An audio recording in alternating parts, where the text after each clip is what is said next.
লক্ষ্য ছিল সোনার চেন, তাও আবার একটা দুটো নয়, একেবারে একগুচ্ছ সোনার চেন, যার বর্তমান বাজার মূল্য প্রায় 8 থেকে 10 লক্ষ টাকা। একেবারে ভর সন্ধ্যায় সোনার দোকানে সোনার চেন কিনতে এসে কোনো ভদ্র বিনয়ী যুবক যে এইভাবে সোনার চেনের পুরো গোছাটাকেই বেমালুম গায়েব করে দেবে, এটা হয়তো ভাবতেও পারেননি দোকানের মালিক। সম্প্রতি হুগলির শ্রীরামপুরের বউবাজারে এমনই অত্যাশ্চর্য ঘটনা ঘটে গিয়েছে, যে ঘটনার বর্ণনা করতে গিয়ে এখনো বিস্ময়ের ঘোর পুরোপুরি কাটিয়ে উঠতে পারছেন না ওই সোনার দোকানের মালিক। চলুন এত কথা না বলে বরং একেবারে সচক্ষে একবার দেখে নেওয়া যাক সেদিন ঠিক কি ঘটেছিল ওই সোনার দোকানে। এই দেখুন, এই হচ্ছে শ্রীরামপুরের সেই সোনার দোকান যার নাম পুষ্পাঞ্জলি জুয়েলার্স। ঘড়িতে সময় তখন ঠিক সন্ধে 7টা। এবার দেখুন সেদিনের রেকর্ড হওয়া সিসিটিভি ফুটেজ। এই দেখুন, এই মুহূর্তে দোকানে কোনো খদ্দের নেই, তাই দোকানের মহিলা কর্মী আরাম করে বসে পা নাড়াতে নাড়াতে মোবাইল ঘাঁটছেন। এবার দেখুন দোকানের কাঁচের দরজা ঠেলে দোকানে প্রবেশ করলো মোটামুটি ভদ্র চেহারার এক যুবক। বাঁ হাতে গোল্ডেন কালারের হাতঘড়ি, ডান হাতে রয়েছে বালা, গলায় ঝোলানো কালো রঙের ব্যাগ। মুখে স্মিত হাসি নিয়ে কথা বলছেন দোকানের মহিলা সেলসম্যানের সঙ্গে। এই পর্যন্ত দেখে কি আপনার একেবারের জন্য মনে হয়েছে যে এই যুবক একটু পরেই চম্পট দেবে সোনার চেনের গোছা ছিনিয়ে নিয়ে? আপনার মাথায় যেমন এই ভাবনা আসেনি, তেমনি দোকানের ওই মহিলা কর্মী ঘুণাক্ষরেও টের পাননি যুবকের মনের মধ্যে লুকায়িত থাকা গোপন অভিসন্ধি। উনি সহজ সরল মনে এই ভদ্রলোক বেশি খদ্দেরকে ভালোভাবে দেখানোর জন্য প্রথমে একটি ট্রে বের করে শোকেসের ওপরে রাখলেন।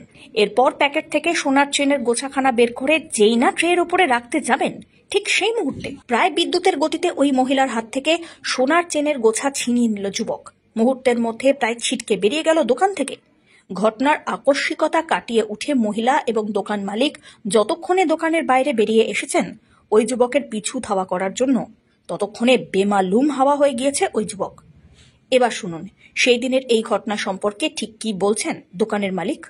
কিভাবেই বা এত দ্রুত হয়ে যাওয়া এই চিন্তায় এক কথায় ঘুম উড়িয়ে দিল তাদের। শুনুন দোকান মালিকের মুখ থেকে। চিন্তাই করতে পারিনি যে এইভাবে চুরি হবে আমাদের এই এলাকার মধ্যে। তা হঠাৎ আসেন, এসে চেন দেখাতে বলেন। এবার আমার দোকানে যে ম্যাডাম যে আছেন উনি চেন দেখান, আমিও পাশে থাকি, আমার সাথে কথা বলে যে চেন দেখাতে।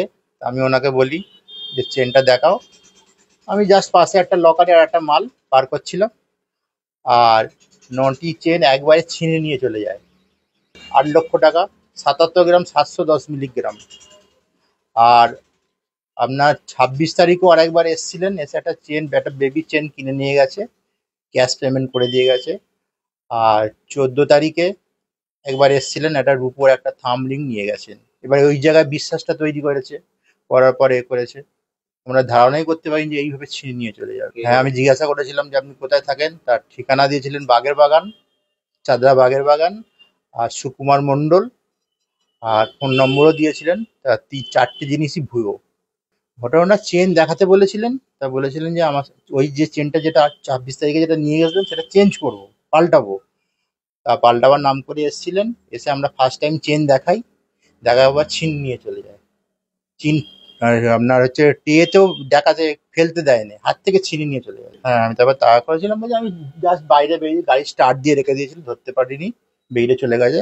তখন আমি শেরাপুলি থানার ফাঁড়িকে বড়বাবুকে ফোন করি 10 মিনিটের মধ্যেই, কেন সেই সময় তো হাত পা কাঁপছে, কাঁপছে কি করবো। পরে ফোন নম্বরটা বার করে তারপর ফোন করি, তারপর উনি আসেন, মেজবাবু আসেন, আরও 8-10 জন আসেন। তারপর আবার আপনার 10টা নাগাদ শ্রীরামপুর থানা থেকেও মেজবাবু এসেছিলেন, আরও 2 জন এসেছিলেন, এসে সব জিজ্ঞাসাবার্তা করে গেলেন, সিসি ফুটেজ নিয়ে গেলেন, বা শেরাপুলি থানারও সিসি ফুটেজ নিয়ে গেছে, সব জিজ্ঞাসা করলেন। এই পর্যন্ত। এই ঘটনা নিয়ে পুলিশের বক্তব্য, খুব তাড়াতাড়ি ওই ছিনতাইবাজ যুবককে গ্রেপ্তার করতে সক্ষম হবে পুলিশ, কারণ সিসিটিভি ফুটেজে যুবকের মুখ স্পষ্ট দেখা গিয়েছে। তাছাড়াও পুলিশের মতে এর আগেও নাকি এমনই কর্মকাণ্ড ঘটতে গিয়ে পুলিশের হাতে ধরাও পড়েছে ওই যুবক। তাই ওই যুবকের গ্রেপ্তার শুধুমাত্র এখন সময়ের অপেক্ষা। কি বলছে পুলিশ শুনুন। পুরো তদন্ত যে প্রক্রিয়া আছে সেটা ঠিক দিকেই চলছে। এর আগেও এই ঘটনা ঘটেছে, তো তাদের মুখের মিলও আমরা পেয়েছি যে সিসিটিভি ক্যামেরা দেখে। আমাদের উত্তরপাড়া এবং শ্রীরামপুর থানা দুটোরই যে ইনভেস্টিগেশন টিম আছে তারা লেগে রয়েছে, আশা করছি আমরা তাড়াতাড়ি ধরে এই ধরনের ছোটখাটো সোনার উপর দোকানের গেটে সেভাবে কোনো নিরাপত্তারক্ষী মোতায়েন থাকে না, তাই রীতিমতো পরিকল্পনা করেই এই সুযোগকে পুরোপুরি কাজে লাগিয়েছে ওই যুবক। তবে দোকানের এই সিসিটিভি ফুটেজটাই এখন সবথেকে বড় ভরসা, কারণ সিসিটিভির কারণে ইতিমধ্যেই চিহ্নিত হয়ে গিয়েছে ওই যুবক। এখন দেখার এটাই পুলিশ কত দ্রুত গ্রেপ্তার করতে পারছে ওই ছিনতাইবাজ যুবককে। সেদিকেই এখন নজর থাকবে গোটা শ্রীরামপুরের মানুষের, আর নজর রাখছি আমরাও। Bureau report.